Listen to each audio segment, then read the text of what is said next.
Hello guys, welcome to ഫാമ couple. ഇന്നത്തെ video അമ്മയുടെ സ്പെഷ്യലായിട്ടുള്ള രസത്തിൻ്റെ ഒരു റെസിപ്പിയാണ്. ഫസ്റ്റ് കടായി അടുപ്പത്ത് വെച്ച് ചൂടാക്കിയതിന് ശേഷം വറ്റൽമുളക്, മല്ലി, ജീരകം ഇത് ചൂടാക്കി അതൊന്ന് തണുത്ത് വരുമ്പോൾ മിക്സിയുടെ ജാറിലിട്ട് ഒന്ന് ക്രഷ് ചെയ്ത് ഒന്ന് അരച്ച് പേസ്റ്റ് രൂപത്തിലാക്കി എടുക്കുക.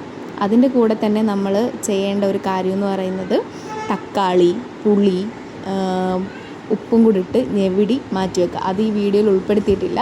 എന്നിട്ട് അത് മാറ്റി വെച്ചതിന് ശേഷം കടായി എടുത്ത് അടുപ്പത്ത് വെച്ചിട്ട് എണ്ണ ഒഴിക്കുക. ചട്ടി ചൂടായി വരുമ്പോൾ എണ്ണ ഒഴിച്ച് കടുകിട്ട് നമ്മൾ ആ പേസ്റ്റ് ചെയ്ത് വെച്ചേക്കുന്ന ആ ഒരു ഇൻഗ്രീഡിയൻറ്റ് നമ്മൾ ഈ എണ്ണയിലിട്ട് മൂപ്പിച്ച് നല്ല രീതിക്കൊന്ന് ചൂടായി അതിൻ്റെ പച്ചമണമൊക്കെ ഒന്ന് മാറി വരുന്ന രീതിയിൽ സെറ്റ് ചെയ്യുക. എന്നിട്ട് നമ്മൾ ആ തക്കാളി പിഴിഞ്ഞ വെള്ളം ഇതിനകത്തോട്ട് ഒഴിക്കുക.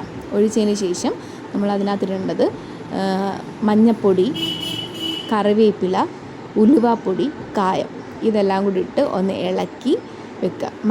മല്ലിയില ഉണ്ടെങ്കിൽ നല്ലതായിരിക്കും, പക്ഷെ നമുക്കിത് അവൈലബിൾ അല്ലാഞ്ഞുകൊണ്ട് മല്ലിയില ഇട്ടില്ല. നമ്മൾ കറിവേപ്പില കൊണ്ടൊന്ന് അഡ്ജസ്റ്റ് ചെയ്തു. എന്നിട്ട് ഒന്ന് നല്ല രീതിക്ക് തിളച്ച് വരുമ്പോഴത്തേക്ക് നമ്മുടെ രസം ഇവിടെ റെഡി.